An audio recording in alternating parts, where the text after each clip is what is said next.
How can a materialist deal with jadedness? Do you ever suffer?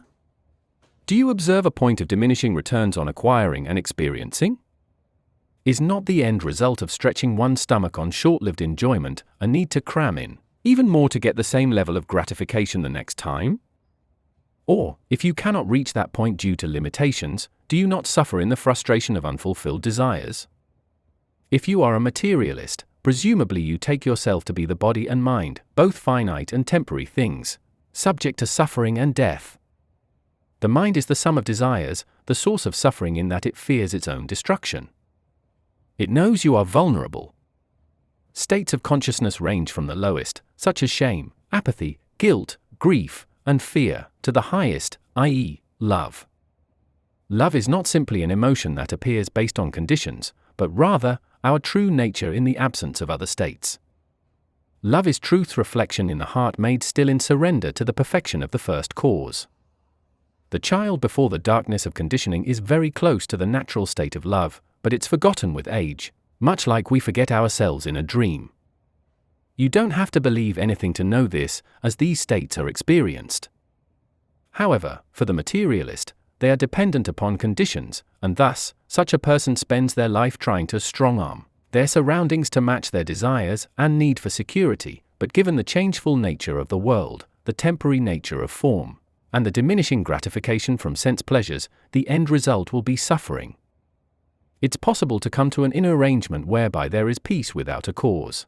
And it's not in any way a function of the belief in a religion, but in actuality, the discovery of the non-personified witness of the illusory person you take yourself to be. It is the total lack of belief and beginning of true knowledge. There are ways of handling life that promote peace. Surrender, the source of suffering, is the accumulated resistance to what is, on behalf of a conceptual self that appears in the awareness of the true self. Thought is the evidence of this resistance. Were everything in this moment judged to be perfect, there would be no need to escape it in the thought of some other moment. But we do in fact constantly devote our attention to thoughts. This resistance to now is based on the ability to judge what is and deem it not good enough. The sum of these resistances forms a distortion in consciousness that reflects the illusion of a person to its witness. You're not the person because a person is denominated in impressions, the placements of which were witnessed by the awareness you are. In the belief that we're this vulnerable person and body that holds it, we can be only as happy as the extent to which the inner preferences align with reality. So let's say that for one moment, everything is perfect. Everything on the outside matches every ideal of perfection you hold on the inside. This circumstance relaxes all the tensions between what is and what's desired, such that what was a distorted surface in consciousness is now a smooth mirror. The witness of this mirror is love and always has been, but in looking at the distorted mirror, it could feel only as good as the percentage of alignment between what's desired and what is. But in total alignment, love knows and feels its true countenance. Peace is the hallmark of this arrangement. But you cannot perpetually force the outside to match the inside, hence, there is perpetual frustration in materialism. We see perfection in the world of nature. Sans identification with the lens of conditioning, we include humanity's folly in this perfection as well. The ants and their prey arose from the same cause but have different views on the fortuity of their encounter. But what does the disinterested observer see? Can they pick a side in the absence of perspective? Can there be anything but peace in seeing what is as it was meant to be?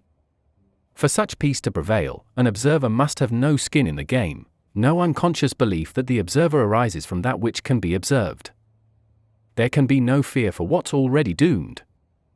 Identity is the mental agent advocating for the body when the body is taken to be the origin of self.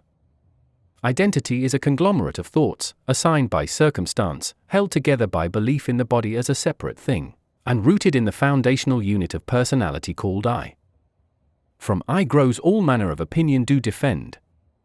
Peace appears in the absence of this mental protectorate. The modality of surrender is the feeling and letting go of the energy that underlies thought. The content part of thought is relational and therefore sticky, always making its case for why it deserves attention relative to the well-being of some perceived self. The content of a thought is not in alignment with now. It can be a true statement and point to truth, but what's not now is not truth, because it's imaginary. There's a quality to the truth that's only known in total surrender to it. It is a peace that negates the need for things to be a certain way. Though the content of a thought is not present, the feeling of it is.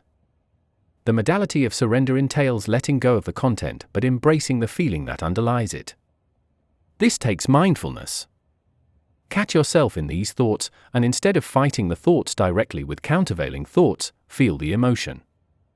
Let it make you feel how it makes you feel, without reaction or resistance, and then when you've felt it enough, let it go. Do this every time unwanted thoughts arise, and they will gradually lose their pull, and you'll find yourself being happier in general. Presence, recognize that the future and the past are in your mind only. Immersion in thought is an invisible disconnection from reality that few recognize. But it is the source of mankind's collective insanity. Stay in the moment. This doesn't mean living as if there's no tomorrow, as that condition is very much lost in thoughts. I'm talking about a moment-to-moment level of presence. Make plans for the future, but let them live in the calendar, not your mind. The past is dead, let it be. Meditation, concentration, this practice of impersonally noticing phenomena in a systematic, structured way, improves emotional stability and can allow the conditions for insight. Even a short time each day, going from noticing the gross to the subtle, can yield results. Eventually these practices will change your state of being. You may well begin to feel subtle energies in your body, and they may get localized and blocked somewhere. If this happens, continue to surrender to the perfection of the unfolding of what is, and stabilize the energy in the center of your being. Keep your attention there, even if you must hold a single word to this place within you, such as I. But know that I is a fiction, and by holding it to the spiritual heart, as its silent witness, you'll be dissolving it. When it's held to the exclusion of other thoughts, its dissolution breaks the link between identity and content. You have nothing to lose, but only people who are truly unhappy or devoted are sufficiently motivated to let go of belief in personhood.